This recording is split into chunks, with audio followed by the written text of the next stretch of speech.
बंधुओं नमस्कार।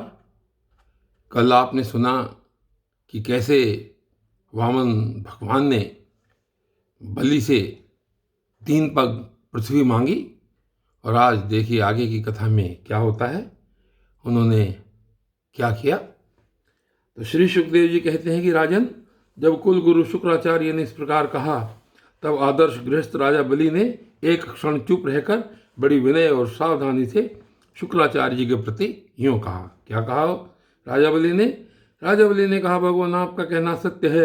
गृहस्थाश्रम में रहने वालों के लिए वही धर्म है जिससे अर्थ, काम, यश और आजीविका में कभी किसी प्रकार बाधा न पड़े। परंतु गुरुदेव, मैं प्रहलाद जी का पौत्र हूँ और एक बार देने की प्रतिज्ञा कर चुका हूँ। अतः अब मैं धन के लोभ से ठग की भांति इस ब्राह्मण से कैसे कहूँ कि मैं तुम्हें नहीं दूंगा।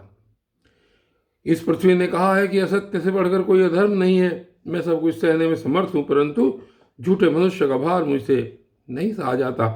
मैं नरक से, दरिद्रता से, दुख के समुद्र से, अपने राज्य के नाश से और मृत्यु से भी उतना नहीं डरता जितना ब्राह्मण से प्रतिज्ञा करके उसे धोखा देने से डरता हूँ। इस संसार में मर जाने के बाद धन आदि जो जो वस्तुएं साथ छोड़ देती हैं, यदि उनके द्वारा दान आदि से ब्राह्मणों को भी संतुष्ट न किया जा सका तो उनके त्याग का लाभ ही क्या रहा। दधीची, शिवी आदि महापुरुषों ने अपने परम प्रिय दुस्तेज प्राणों का दान करके भी प्राणियों की भलाई की है। फिर पृथ्वी आदि वस्तुओं को देने में सोच विचार करने की क्या आवश्यकता है। ब्राह्मण, पहले युग में बड़े बड़े दैत्य राजों ने इस पृथ्वी का उपभोग किया है। पृथ्वी में उनका सामना करने वाला कोई नहीं था। उनके लोक और परलोक तो काल खा गया, परंतु उनका यश अभी पृथ्वी पर ज्यों का त्यों बना हुआ है।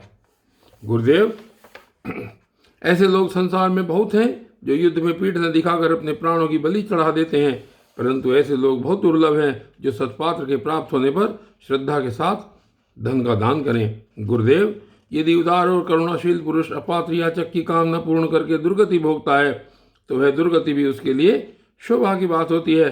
फिर आप जैसे ब्रह्मवेत्ता पुरुषों को दान करने से दुख प्राप्त हो तो उसके लिए क्या कहना है। इसलिए मैं इस ब्रह्मचारी की अभिलाषा अवश्य पूर्ण करूंगा। महर्षि, वेद विधि के जानने वाले आप लोग बड़े आदर से यज्ञ याग आदि के द्वारा जिनकी आराधना करते हैं, वे वरदानी विष्णु ही इस रूप में हो अथवा कोई दूसरा हो, मैं इनकी इच्छा के अनुसार इन्हें पृथ्वी का दान करूंगा। यदि मेरे अपराध न करने पर भी ये अधर्म से मुझे बांध लेंगे तब भी मैं इनका अनिष्ट नहीं चाहूंगा, क्योंकि मेरे शत्रु होने पर भी इन्होंने भयभीत होकर ब्राह्मण का शरीर धारण किया है। यदि ये पवित्र कीर्ति भगवान विष्णु ही हैं तो अपना यश नहीं खोना चाहेंगे, अपनी मांगी हुई वस्तु लेकर ही रहेंगे। मुझे युद्ध में मारकर भी पृथ्वी छीन सकते हैं, और यदि कदाचित ये कोई दूसरे ही हैं तो मेरे बाणों की चोट से सदा के लिए रणभूमि में सो जाएंगे। श्री सुखदेव जी कहते हैं, जब शुक्राचार्य ने देखा कि मेरा यह शिष्य गुरु के प्रति अश्रद्धालु है तथा मेरी आज्ञा का उल्लंघन कर रहा है, तब देव की प्रेरणा से उन्होंने राजा बलि को शाप दे दिया। यद्यपि वे सत्य प्रतिज्ञ और उदार होने के कारण शाप के पात्र नहीं थे।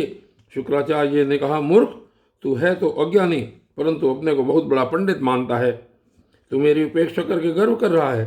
तूने मेरी आज्ञा का उल्लंघन किया है, इसलिए शीघ्र ही तू अपनी लक्ष्मी खो बैठेगा। राजा बलि बड़े महात्मा थे। अपने गुरुदेव के शाप देने पर भी वे सत्य से नहीं डिगे। उन्होंने वामन भगवान की विधि पूर्वक पूजा की और हाथ में जल लेकर 3 पग भूमि का संकल्प कर दिया। उसी समय राजा बलि की पत्नी विंध्यावली, जो मोतियों के गहनों से सुसज्जित थी, वहां आई। उसने अपने हाथों वामन भगवान के चरण पखारने के लिए जल से भरा सोने का कलश ला कर दिया।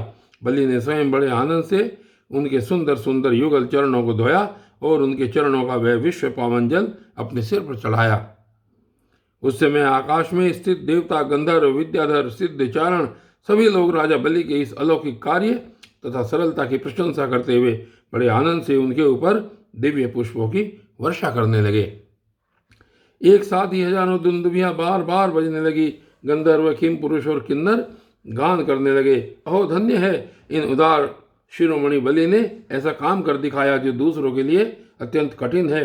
देखो तो सही, इन्होंने जानबूझकर अपने शत्रुओं को 3 लोगों का दान कर दिया। इसी समय एक बड़ी अद्भुत घटना घट गई।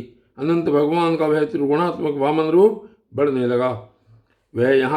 बढ़ा कि पृथ्वी, आकाश, दिशाएं, स्वर्ग, पाताल, समुद्र, पशु, पक्षी, मनुष्य, देवता और ऋषि सब के सब उसी में समा गए।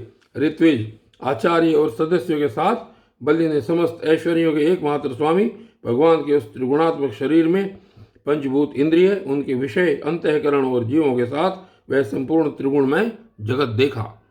राजा बलि ने विश्वरूप भगवान के चरण तल में रसातल, चरणों में पृथ्वी, पिंडलियों में पर्वत, घुटनों में पक्षी और जांघों में मरुदगण को देखा। इसी प्रकार भगवान के वस्त्रों में संध्या, गुह्य स्थानों में प्रजापतिगण, जघन स्थल में अपने सहित समस्त असुरगण, नाभि में आकाश, कोख में सातों समुद्र और वक्ष स्थल में नक्षत्र समूह देखे।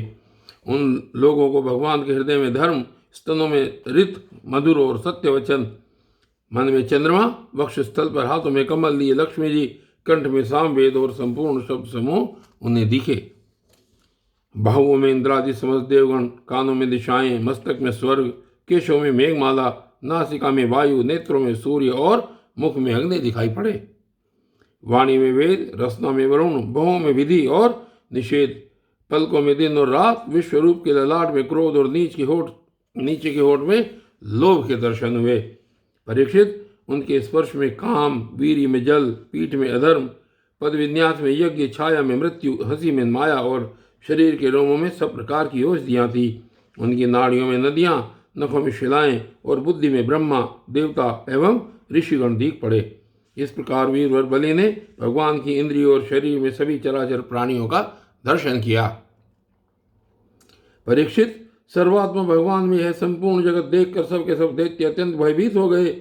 इसी समय भगवान के पास असह्य तेज वाला सुदर्शन चक्र, गरजते हुए मेघ के समान भयंकर टंकार करने वाला शांग्र धनुष, बादल की तरह गंभीर शब्द करने वाला पांचजन्य शंख, विष्णु भगवान की अत्यंत वेगवती कौमोद की गदा, 100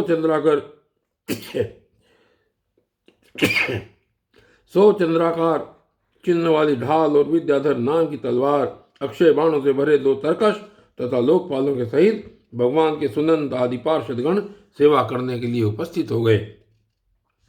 उस समय भगवान की बड़ी शोभा हुई। मस्तक पर मुकुट, बाहुओं में बाजूबंद, कानों में मकराकृति कुंडल, वक्षस्थल पर श्रीवत्स चिन्ह, गले में कौस्तुभ मणि, कमर में मेखला और कंधे पर पीतांबर शोभायमान हो रहा था। वे 5 प्रकार के पुष्पों की बनी वनमाला धारण किए हुए थे, जिस पर मधुलोभी भौरे गुंजार कर रहे थे। उन्होंने अपने एक पग से बलि की सारी पृथ्वी नाप ली, शरीर से आकाश और भुजाओं से दिशाएं घेर ली। दूसरे पग से उन्होंने स्वर्ग को भी नाप लिया। तीसरा पैर रखने के लिए बलि की तनिक सी भी कोई वस्तु न बची। भगवान का वह दूसरा पग ही ऊपर की ओर जाता हुआ महरलोक, जनलोक और तपलोक से भी ऊपर सत्यलोक में पहुंच गया। और बंधु, आज की वीडियो में सिर्फ इतना ही, और आगे देखें बलि ने किस प्रकार अपने धर्म को निभाया और आगे भगवान ने क्या किया, ये कल की वीडियो में देखेंगे। तब तक के लिए धन्यवाद।